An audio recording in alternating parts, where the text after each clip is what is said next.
¿Qué tal? ¿Cómo les va? Bienvenidos a nuestro programa Saludable. Vamos a desarrollar un tema muy importante, de mucho impacto. Escuchar la palabra cáncer implica, para aquel individuo que la padece, la puede padecer, el contexto de la familia, realmente una situación de angustia muy importante. Ahora, si nos informamos adecuadamente, hacemos los controles como corresponde y llegamos temprano a la consulta, todos esos miedos y todas esas imposibilidades de curación disminuyen drásticamente. Para eso vamos a estar en contacto con el médico oncólogo, el doctor Romero Guiñazú Diego, y vamos a tratar de evacuar todas estas dudas.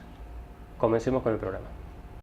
Saludable ya está en la web. Todo lo que tenés que saber de salud, de la provincia, el país y el mundo en un solo sitio. www.saludablesanluis.com. Tu programa de TV en la web. Novedades, noticias y todos nuestros programas con los referentes de cada especialidad de San Luis y del país. www.saludablesanluis.com.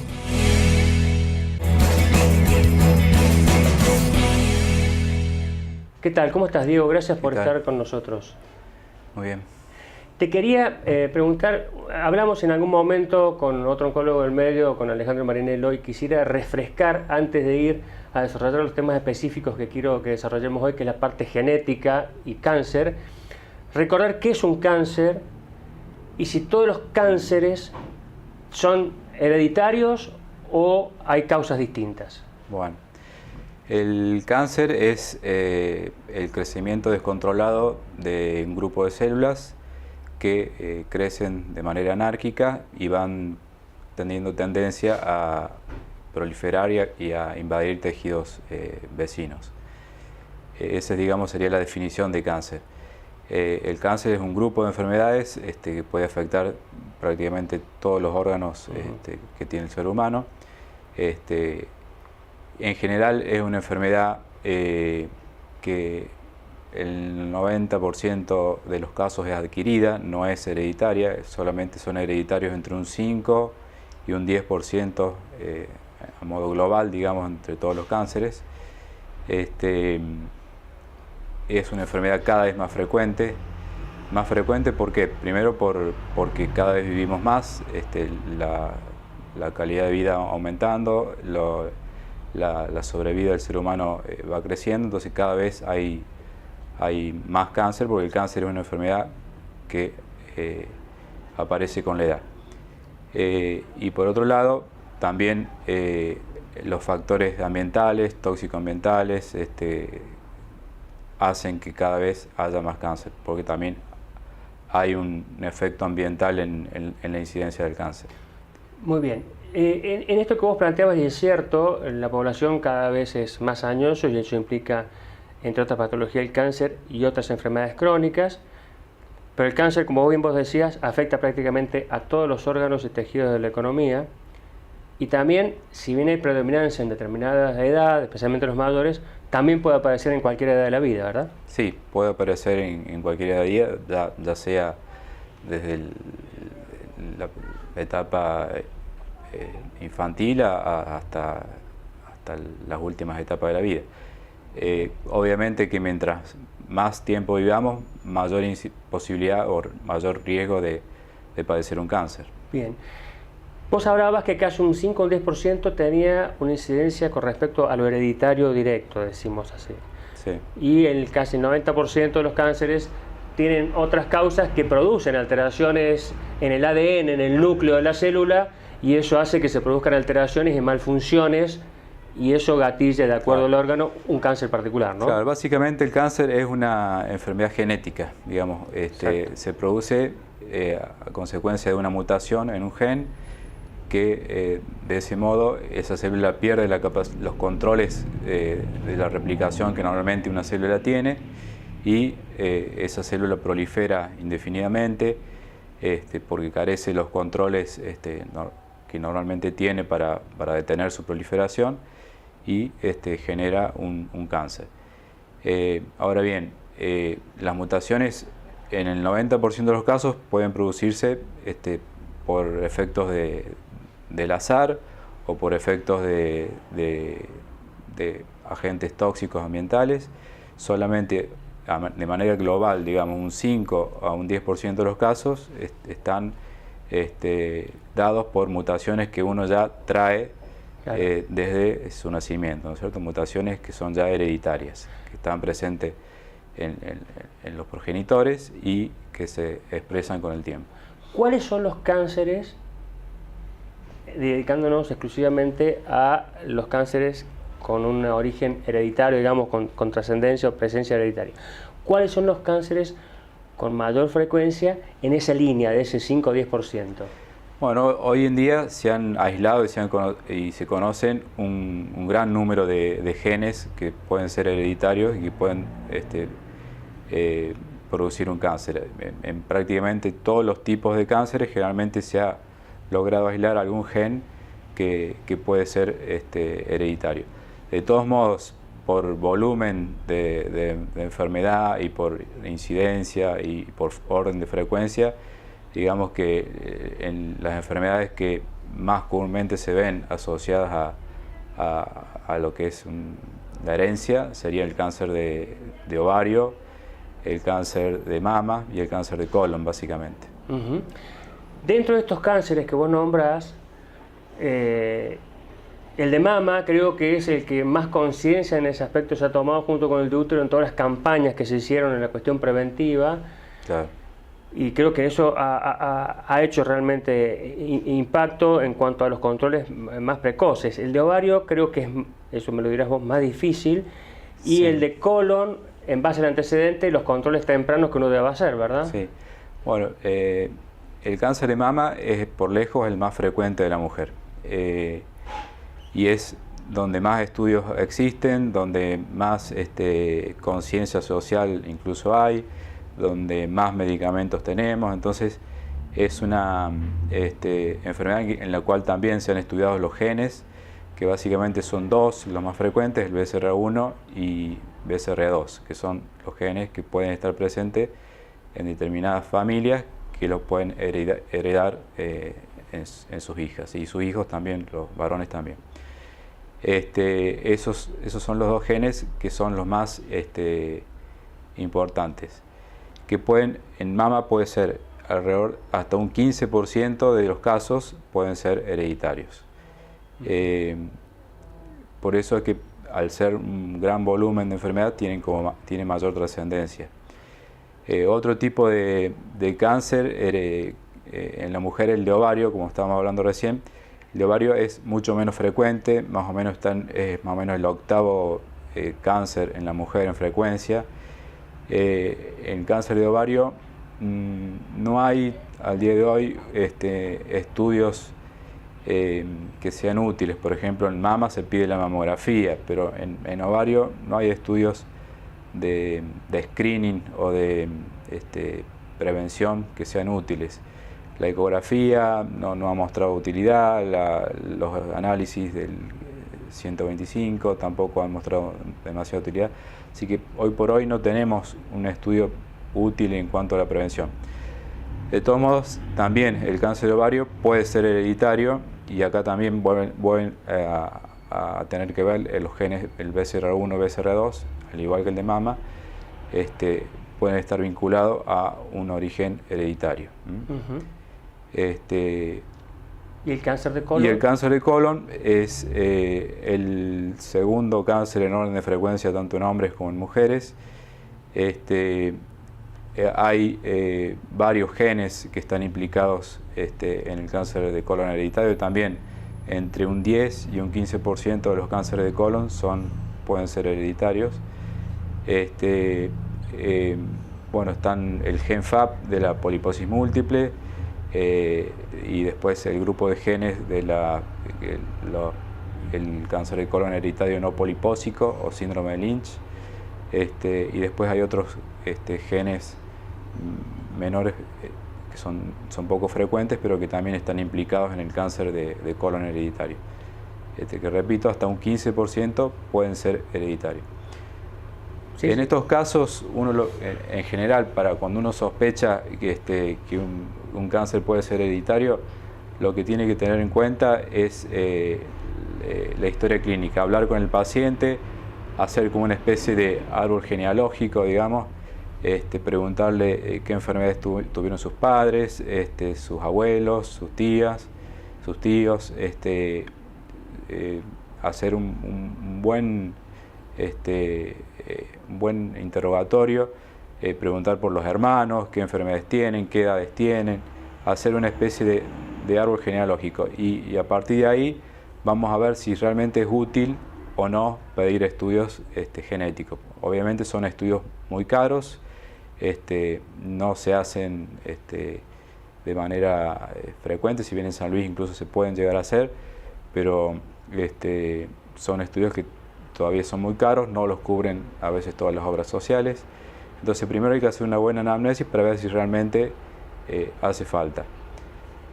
Si hace falta, ¿por qué? Porque ha habido cánceres en familiares directos, porque hay más de una generación que está implicada, porque hay varios casos o un hermano, un familiar directo de la misma línea, que también está afectado. Entonces, bueno, en esos casos hay que hacer los estudios que correspondan, ¿no es cierto? Tanto los estudios genéticos como también los estudios de screening, porque cuando uno tiene la posibilidad de tener un cáncer hereditario, tiene que incrementar el screening. ¿Qué es el screening? Bueno, en el cáncer de colon, hacerse la videocolonoscopía periódicamente, en el cáncer de mama, la mamografía periódicamente. Entonces, esos son los estudios que uno debiera hacer. En el cáncer de ovario, como dijimos, no tiene un método de screening, no hay nada efectivo hasta el día de hoy. Pero bueno, habrá que estar un poco más atento, consultar periódicamente, hacer exámenes ginecológicos, pero estudios así en concreto que hayan demostrado su efectividad no existen al día de hoy. Muy bien, perfecto. Vamos ahora a la primera pausa y después nos abocaremos específicamente a cada uno de los cánceres que habló el doctor y ya con la cuestión genética directamente y ver a quiénes indicarle qué implica que un resultado dé positivo y a partir de ahí las conductas a tomar. Vamos a la pausa y continuamos con el programa.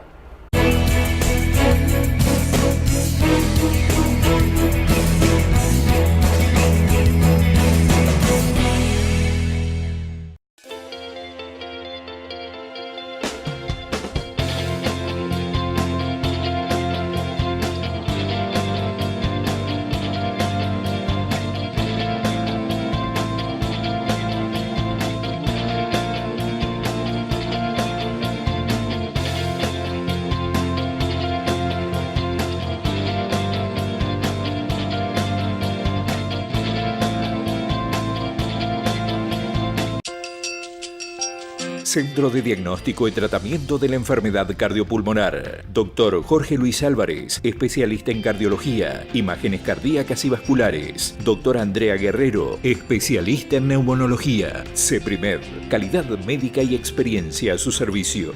Mitre 787, teléfono 4410-006.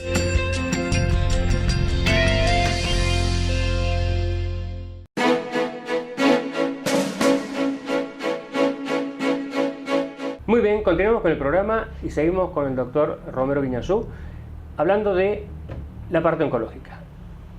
Hablamos de los cánceres más frecuentes en cuanto a impacto genético directo. Hablabas vos de alteraciones genéticas y los genes, el BRCA1 y el BRCA2, que son los más frecuentes, especialmente en mama. Tener esos genes positivos. Suponemos que ustedes tienen un paciente que sospechan fuertemente, si bien no es para todos los pacientes, pero suponiendo que esa mujer se le hizo el estudio genético y se encuentran, esos pacientes pueden tener un gen, los dos genes alterados, y eso implica mayor probabilidad, pero no que necesariamente vaya a tener el cáncer. Bueno, sí, cuando están los genes presentes, ya sea uno o los dos, hay un riesgo muy incrementado de tener cáncer. Prácticamente a lo largo de la vida se acerca casi un 100%.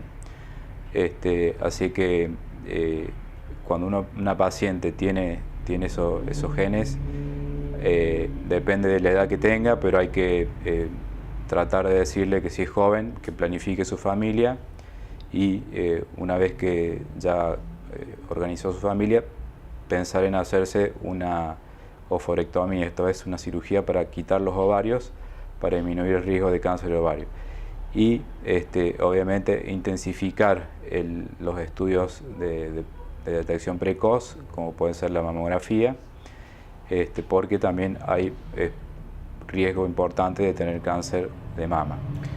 Entonces, otra alternativa que tiene la paciente, ya sea de manera electiva, o sea, eligiendo ella el momento adecuado, hacerse una cirugía de ambas mamas para de ese modo disminuir el riesgo. Que el riesgo disminuye, nunca llega a cero, eso también hay que tenerlo en cuenta, pero es un modo que tenemos de disminuir el riesgo.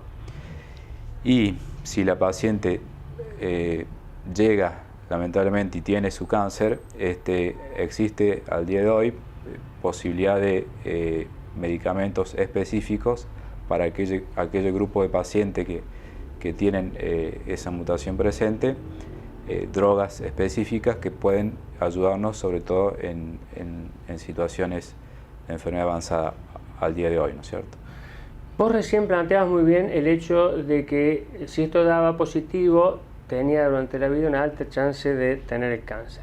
Pero vos dijiste, vamos primero y sacamos los ovarios, la ovarectomía. Sí. Eso porque también tener esas alteraciones genéticas implica mayor riesgo de cáncer de ovario. Claro. Y como es más complicado la detección del cáncer de ovario, se sacan los ovarios, sí. Y lo otro que tenemos test mucho más específicos, seguro, ese es el motivo por el cual ese es el circuito quirúrgico, entre comillas. Sí, ese es el motivo. También porque la función hormonal que producen los ovarios van a hacer que pueda haber más riesgo en el cáncer de mama si siguen fabricando estrógenos, claro, ¿cierto? Claro. De todos modos, sí, el camino inicial es, una vez planificada la familia, es hacer la oforectomía. Esto hay que remarcarlo que es solamente para aquellos pacientes que ya tengan detectada la mutación. En el caso del 90% de los casos, que es los casos habituales, esto no es así, ¿no es cierto? Claro. No es necesario. Una paciente que tiene cáncer de ovario, tiene el cáncer de ovario, y tiene mujeres, esa mujer, esa mamá que tiene ese cáncer de ovario, y tiene 2 o 3 mujeres, y tiene algún antecedente hacia atrás de cáncer de ovario, en ese caso, a la descendencia, a las hijas, ¿le cabe el estudio genético para ver o no? ¿Se sigue y se observa, se sugiere controles más periódicos, en ese caso específico? Sí, en ese caso, sí. Primero, el primer punto es una buena historia clínica, claro. Un buen interrogatorio, realmente interrogar qué tipos de cánceres tuvieron los familiares, si tuvo hermanas enfermas de un cáncer, si tuvo tías, madre, porque muchas veces puede haber habido antecedentes, pero no son cánceres que sean hereditarios, o porque muchas veces dice, bueno, mi mamá tuvo un cáncer, pero después de cuando nos ponemos a ver fue un cáncer de estómago, por ejemplo. O un cáncer de pulmón porque fumaba 3 latas de cigarrillo por día. Claro, entonces hay que hacer primero una buena historia clínica, y si vemos que realmente hay un riesgo en la familia, en ese caso, aquella mamá que ya está enferma, yo diría que conviene estudiarse a la paciente que está enferma en este momento, como también a las hijas. A la paciente enferma, ¿por qué? Porque si esa paciente recae, hoy por hoy tiene la posibilidad de una droga nueva que se está utilizando para esa situación específica, en aquellas pacientes que recaen y que tienen el gen. A las hijas habría que estudiarla también, porque si son jóvenes podemos evitar que puedan tener un cáncer. Claro, o sea, está clara la diferencia. Entonces, la mujer que posee el cáncer es eventualmente, ante la posibilidad de una recaída, por la alternativa terapéutica, y en el caso de la descendencia de los hijos, para poner en perspectiva qué riesgo tienen o no de padecer la enfermedad. Así es. Perfecto. Con respecto al cáncer de colon, vos recién hablabas y también tiene importancia. Ahora, tenemos antecedentes de un padre y un abuelo con cáncer de colon. El individuo, tanto hombre como mujer, ¿a partir de qué edad debe hacerse su control colonoscópico? ¿Cada cuánto? ¿Es lo mismo que esté normal esa colonoscopía o que tenga divertículos? ¿Eso hace que el examen sea más seguido? ¿Cómo Claro. se va modificando? Bueno, el cáncer de colon nace o se origina en pólipos. El origen de un cáncer de colon es un pólipo. Un pólipo, desde que se forma hasta que se transforma en cáncer, pasan aproximadamente 10 años. Entonces, en la población general,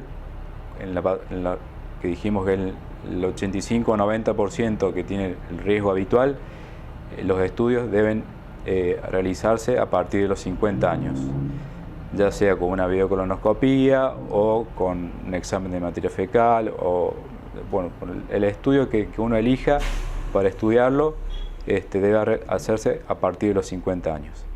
Ahora bien, en aquel grupo ya menor, del 10 al 15%, que es una patología que puede ser hereditaria, ahí ya tenemos que empezar mucho antes en la detección precoz y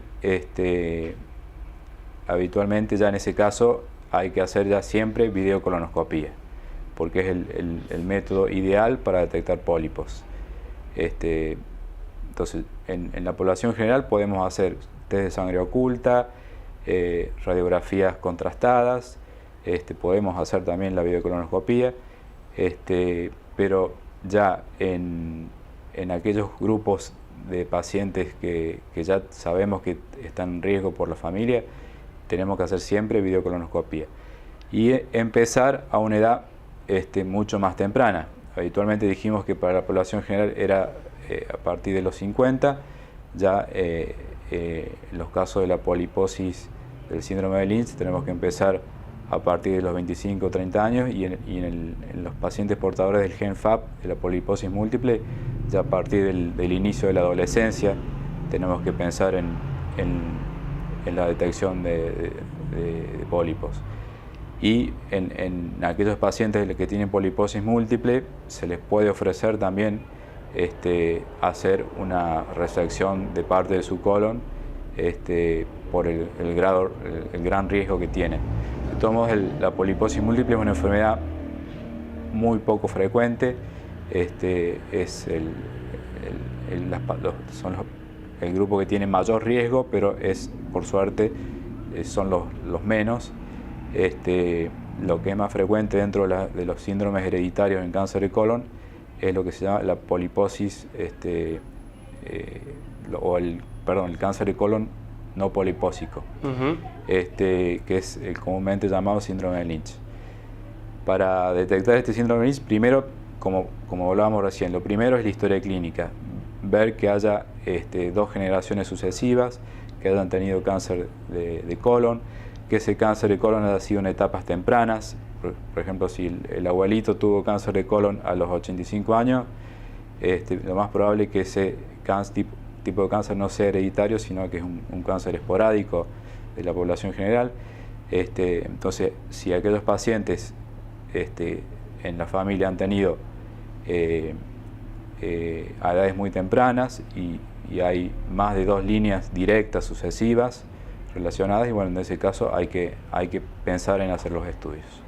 Perfecto, muy bien. Vamos ahora a la última pausa, ya para entrar en la última parte del programa y terminamos el mismo.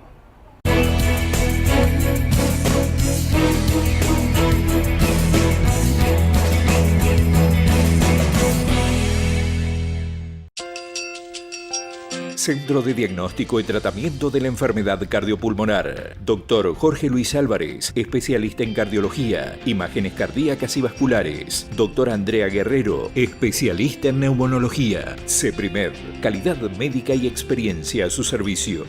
Mitre 787, teléfono 4410-006.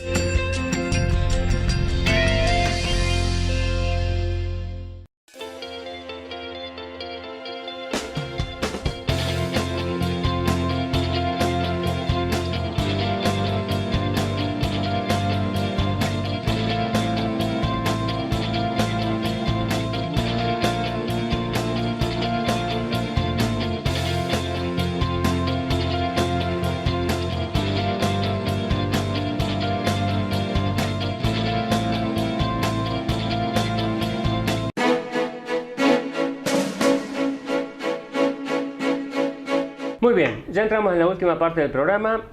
Diego, te quiero preguntar como, digamos, tips final para que la gente se lleve o se quede con los datos más importantes. Screening general, de acuerdo a esto como estabas hablando, a tener en cuenta, de acuerdo a los antecedentes, y me gustaría saber, o que le dijeras a la gente, cuáles son, en líneas generales, aconsejables la forma de screening o de estudios. Bueno, por ejemplo, el cáncer, primero tenemos el mensaje principal, que el cáncer es curable. En general, a nivel global, más de la mitad de los cánceres se curan, más del 55% de los cánceres se curan, y después hay que ver de grupo por grupo. Hay también cánceres que hasta un 80 o 90% se curan. O sea que el principal mensaje es que el cáncer es curable. Y siempre para poder curar un cáncer tenemos que hacer un diagnóstico precoz. Entonces, ¿cuáles serían los estudios? El mensaje que a mí me interesaría dar es cuáles son los estudios que tenemos que hacer para lograr un diagnóstico precoz, para de ese modo tener más efectividad en la cura del cáncer. Bueno, en el caso de cáncer de mama, a partir de entre los 40 a 50 años ya hay que pensar en empezar los estudios que se hacen con mamografía. A partir de los 50 a los 70 años hay que hacer la mamografía anual, y después de los 70 años, si la paciente está en buen estado de salud, también hay que continuar con los estudios de mamografía. En aquel pequeño grupo que hablábamos recién de enfermedades hereditarias, bueno, hay que empezar a partir de los 30-35 años haciendo estudios de mamografía. Generalmente se empieza 5 años antes de la edad que tenía la mamá que tuvo cáncer. Entonces, y ya se pueden asociar, aparte de la mamografía, la resonancia magnética, digamos, con un estudio un poquito más sofisticado. En el caso de cáncer de colon, la población general debiera empezarse a hacer estudios a partir de los 50 años, y en aquellos subgrupos que sospechamos que sean enfermedades hereditarias, hacer los estudios con videocolonoscopía en etapas más tempranas. Para el cáncer de próstata, hoy por hoy no es necesario screening. Eso es algo muy importante, porque los estudios de cáncer de próstata, que son el tacto rectal y el análisis de PSA, si bien permiten detectar más cáncer y diagnosticar más cáncer, ese mayor diagnóstico no se ha visto que se relacione con una disminución de la mortalidad.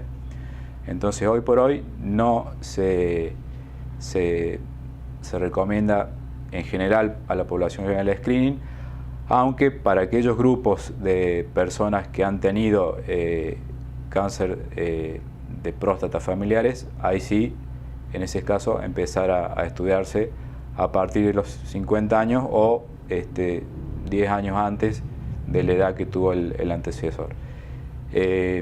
Y respecto a cáncer de cuello de útero, que es el otro tipo de cáncer que podemos prevenir, bueno, hay que empezar con el Papa Nicolau, por lo menos a partir de los 25 años de edad, incluso hoy por hoy ya está a disposición también los test de detección de HPV que dan una mayor efectividad en cuanto a la detección. Bueno, realmente te agradezco, estoy seguro que la gente ha comprendido muy bien tu mensaje, creo que ha quedado claro, y realmente te convocaré para otros programas para hablar específicamente de terapéuticas y de otro tipo de cosas, que ya iremos organizando. Así que te agradezco enormemente tu aporte. Bueno, muchas gracias, y quedamos a disposición para cualquier momento, y sobre todo para que la gente empiece a tomar conciencia de que, sobre todo, que el cáncer se cura, que es curable. Fantástico. Muy bien. Como verán, resumiendo rápidamente, historia familiar, consulta precoz, no hacerle caso al vecino o a la persona de frente. Si usted tiene antecedentes familiares, vaya y consulte. La detección precoz permite, en la gran mayoría de los casos, la curación y un tratamiento definitivo. La parte genética, que bueno, tuvo mucho de ruido y cuestión mediática con esto de la actriz Angelina Jolie, es importante tenerlo en cuenta, como lo explicaba el doctor, no solo para el cáncer de mama, sino para el de útero también, para el de ovarios también, pero que bueno, hay que ponerlo en su contexto y a partir de ahí ver cuáles son las terapéuticas más adecuadas y a quiénes hay que pedirle un test genético o no, que obviamente, como decía, son estudios caros. Y por otro lado también saber que hay que organizar un grupo de trabajo, como en el mundo se recomienda, entre médicos oncólogos y un comité de genetistas para poder trabajar en conjunto y lograr la mayor efectividad posible. Eso es para quienes organizan sistemas de salud. Espero que les haya gustado el programa. Nos vemos en 7 días.